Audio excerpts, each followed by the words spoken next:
Cyber ફ્રોડનો ભોગ બનેલા નાગરિકો માટે ભરૂચ સાયબર ક્રાઇમ પોલીસ આશીર્વાદરૂપ સાબિત થઈ છે. ભરૂચ પોલીસ અધિક્ષક મયુર ચાવડાની સૂચના અને માર્ગદર્શન હેઠળ સાયબર પોલીસે એક વિશેષ ઝુંબેશ ચલાવીને છેતરપિંડીનો ભોગ બનેલા 21 અરજદારોના લાખો રૂપિયા પરત અપાવવાની પ્રશંસનીય કામગીરી કરી છે. જ્યારે પણ કોઈ નાગરિક ઓનલાઈન નાણાકીય છેતરપિંડીનો ભોગ બને છે ત્યારે તેઓ સાયબર હેલ્પલાઇન નંબર 1930 અથવા NCCRP પોર્ટલ પર ફરિયાદ નોંધાવતા હોય છે. આ ફરિયાદોના આધારે ભરૂચ સાયબર ક્રાઇમ પોલીસ સ્ટેશનના પોલીસ ઇન્સ્પેક્ટર VR ભરવાડ અને તેમની ટીમે ત્વરિત કાર્યવાહી હાથ ધરી હતી, જે અંતર્ગત પોલીસે અલગ અલગ બેંકોમાં ફ્રીઝ કરાવેલી કુલ રકમ 1,79,51,757 હતી.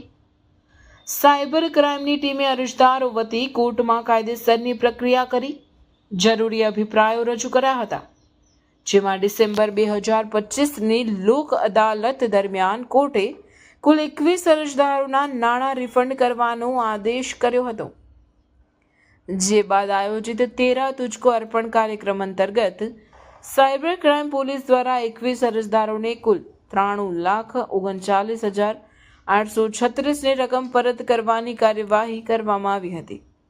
સાયબર પોલીસ સ્ટેશનની ટીમ દ્વારા તમામ અરજદારોને કોર્ટ ઓર્ડરની પણ નકલ એનાયત કરવામાં આવી હતી.